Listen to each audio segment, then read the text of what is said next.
Okay, so here we are in Base Camp Andrews. So this is the Andrews household, and there's Rich, who flew in yesterday, and it's just all the last minute preps now for the trip. Everybody's been running around and getting last minute stuff sorted, making sure the skis are comfortable by putting socks on the end. You've always got to make sure that your skis are comfortable. What else have we got? There's gear everywhere. I'm just going to take you through. So it is, I think Andrea, Gareth's wife, is going to be going to get her house back. You see how there's boxes and kit everywhere. Now they've got to get all this down. Now what weight are you guys currently at? 145 kilos. 145. Actually 150 once you include all the food and fuel and shipping and stuff. Yeah. And what you were saying to me before, you were saying that your golden weight was 140. Now who is it who came up with that? 150 kilos. 150. Okay, so you're hoping to get 10 kilos below that, and that's the recommendation. The 150 benchmark comes from. It turns a sled into something that's manageable and will move with you and will sort of become part of you as you ski. When you push past 150, it just turns into a dead weight. Yeah, it's just hard work. Yeah. Just very different dynamic. Excellent. And these skis, tell me a little bit about the skis. So these are the Aslan skis from Åsnes in Norway. Yeah. So they're long and thin, super strong for bridging crevasses and sastrugi. They're long, so they track really well. Yeah. And so we'll put skins on the full length skins on the bottom of here. Yeah. And the full length skins mean that you can use the whole length of the ski to get traction. Awesome. To get traction on the snow, which is really important when you're dragging a heavy sled. Wasn't this design on the front? Oh yes, so the local artist called Brentos, who has given us a reminder of home. These are Richard's skis. So Richard's got a Kiwi Kia. Fantastic. Mountain parrot, and then we've got a wee silver fern at the top, and then a fish hook, a Māori symbol, which is the same thing I've got around my necklace, and then an Antarctica down the bottom. So very kind of remind me of home and New Zealand. And, that's awesome. Yeah. And then what have you got on yours?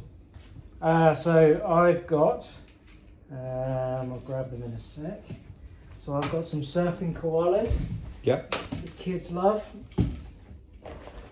And a cockatoo, and there's Australia and Antarctica on there too.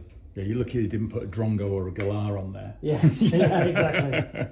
That's quite specific. Oh, that's fantastic. That's absolutely awesome. So it's a reminder of home. So we're going to be staring at these for 10 hours a day, every day for 75 days. So, you know, it's important that we've got something nice to look at. And every time we look at them, it reminds us of home and the kids and stuff. Yeah. So that sort of psychological edge is really important. And how are you guys feeling? Like, 24 hours out. Well, what time's the flight?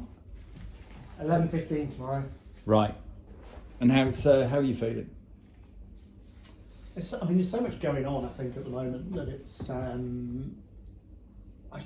been such a long road getting here, I think, with all the fundraising and the uncertainty that went around with that we've only really known we're definitely going for about 6 weeks. It's not long. And then I think to find it's kind of actually happening. But now we're so mentally busy, there's so much still to sort out and do that I'm not thinking about it very much at the moment. I'm just doing this stuff. Yeah. It's the type of thing when we get to Punta Arenas and we sit around a table with the map and we start really working on our route and really scrutinising what it's, the expedition itself. Yeah. That's when the excitement will come, and we just every time we talk about it, it's quite unbelievable. Starting on the coast of Antarctica and because we'll be really remote as well. We'll be the only people on Burton Island all year, probably.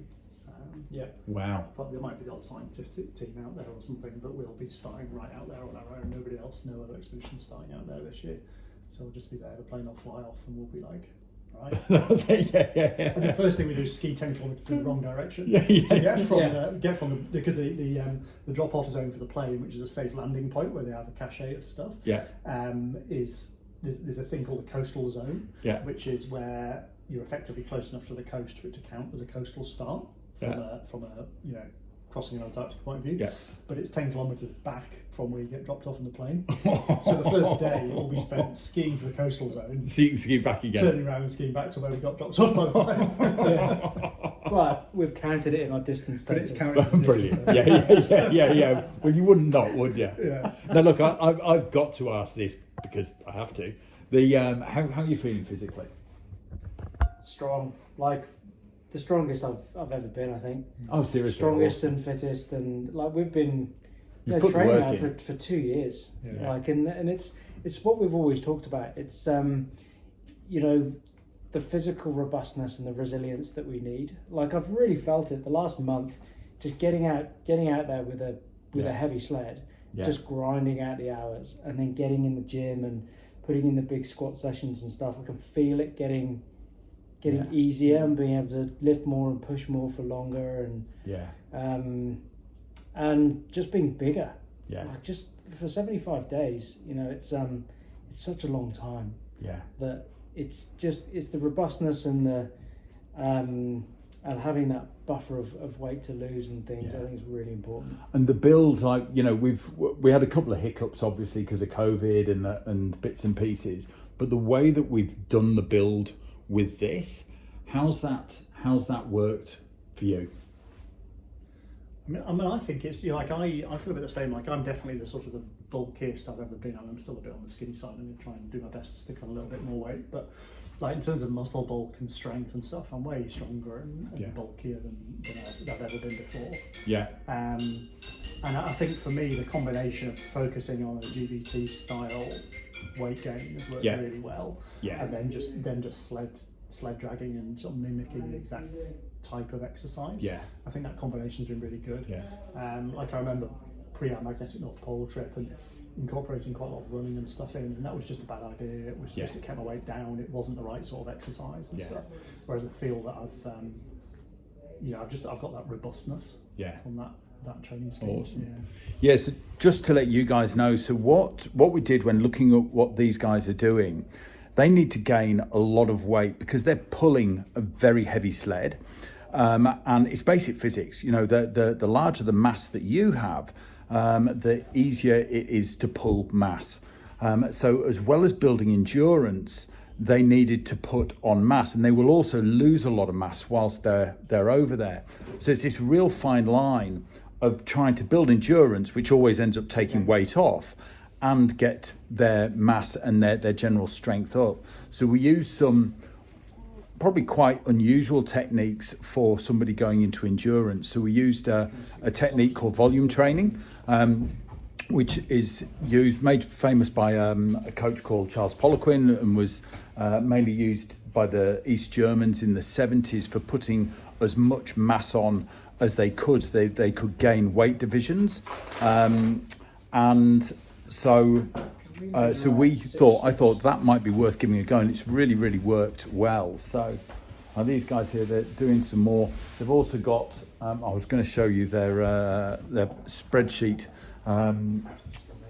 Is it still on? Let me just, so what we're doing is they're just repacking everything, and then everything goes into here, which is keeping a total of not just all the gear, but they've got to be so careful of what they're carrying. So what the weight is, what the accumulative weight is, what the flying weight is, and all that. So it's all big technical operation now. So anyway, look, we better carry on and crack on with getting everything packed up. They've got to get everything out and then repack it, make sure that everything's here before tomorrow. So we're going to crack on, but before I turn this off, guys, so you guys are back in end of January, beginning of February. Yep. Any final words? We're going to be a lot skinnier when we get back. Yeah. So we're going to have to get back all in over again. So we're going to come knocking on your door, Jay. Fantastic. Awesome. Right, guys, see you later on.